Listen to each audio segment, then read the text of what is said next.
கல்வி பெண் கல்வி என்பது நாட்டுக்கு விவசாயம் எப்படி நாட்டுக்கு முதுகெலும்போ அதே போல் பெண் கல்வியும் நாட்டுக்கு முதுகெலும்பு தான். நாடு என்பது தனிப்பட்டதல்ல. பெண்கள், ஆண்கள், குழந்தைகள், பெரியவர்கள் அனைவரும் இணைந்ததே நாடு ஆகும். அதில் ஒரு பெண் கல்வி கற்றால் ஒரு பெண் கல்வி கற்றால் அந்த குடும்பமே கல்வி கற்றதுக்கு சமமாகும். அப்படி பெண் கல்வியானது மிக மிக முக்கியமானதாகும். வீட்டுக்குள்ளே பெண்ணை பூட்டி வைத்து எந்த பிரயோஜனமும் கிடையாது. வீட்டுக்குள்ளே பெண்ணை பூட்டி வைக்காமல் அடிப்படை கல்வியாவது கொடுக்க வேண்டும் என்பதை பெரியார் ஆணித்தரமாக வலியுறுத்தியிருக்கிறார். எப்பொழுதுமே பெண்களுக்கு அடிப்படையில் கல்வி அறிவு இல்லாமலேயே சுய அறிவு அதிகம். ஆண்களை விட பெண்கள் எல்லா வகையிலும் சிறந்தவர்கள். அப்படி அவர்களால் எதையும் சாதித்து காட்ட முடியும். இந்தியாவில் ஒரு பெண் ஆளுமை இருந்தது. உயிரோடு இருந்திருந்தால் வருங்கால பிரதமராக வந்திருக்கக்கூடிய அளவிற்கு அவருக்கு அந்த புத்திசாலித்தனம் இருந்தது. அவர் வேறு யாருமல்ல, முன்னாள் முதலமைச்சர் செல்வி ஜெயலலிதா அவர்கள். இப்படி மம்தா பானர்ஜி அவர்கள் இப்பொழுது மத்திய பிரதேச முதலமைச்சர், மகாராஷ்டிரா மம்தா பானர்ஜி அவர்களும் ஒரு முதலமைச்சராக இருக்கிறார். அவர் ரயில்வே அமைச்சராகவும் இருந்திருக்கிறார்.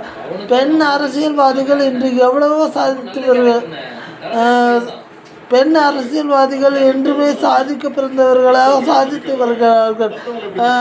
பல்வேறு துறைகளிலும் பெண்கள் சாதித்து வருகிறார்கள்.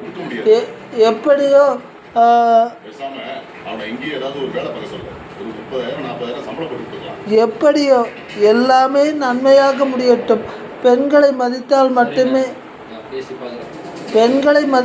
மட்டுமே நாம் வாழ முடியும். பெண்களை மதிக்காவிட்டால் நம் வாழ்க்கையில் வெற்றி பெற முடியாது. வெற்றி என்பது கனவாக முடியும். பெண்களை மதிப்போம். கடவுளின் மறுசக்தி பெண் சக்தி ஆகும். எப்படியோ கல்வியானது பெண்ணுக்கு கிடைத்தே ஆக வேண்டும் என்று ஐயம்பெருமானாகிய நான் வலியுறுத்துகிறேன். எப்படியும் பெண்களால் வாழ்கிறவன் நான்.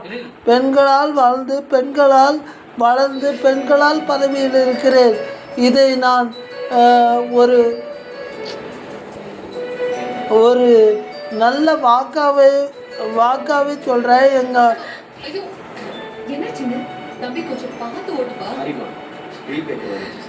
எங்கள் அம்மா என்னை வளர்த்து விட்டதுனால தான் இந்த பொசிஷனில் இருக்கேன்.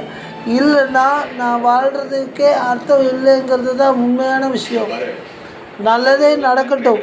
பெண்களுக்கு எல்லா நன்மையும் நடக்கட்டும்.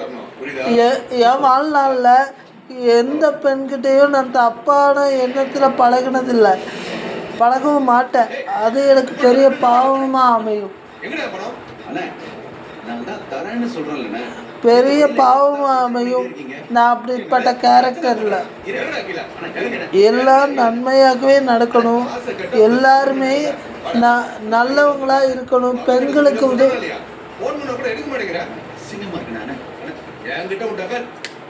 பெண்களுக்கு உதவிகள் அதிகமாக கிடைக்கணும். பெண்கள் என்றைக்குமே நல்லா இருக்கணும்.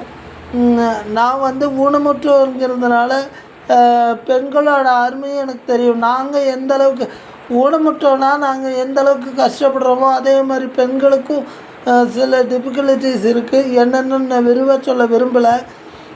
நல்லபடியாக பெண்களை வச்சுக்க முயற்சி பண்ணுவோம். மகனாக இருந்தாலும் சரி, கணவராக இருந்தாலும் சரி தான்.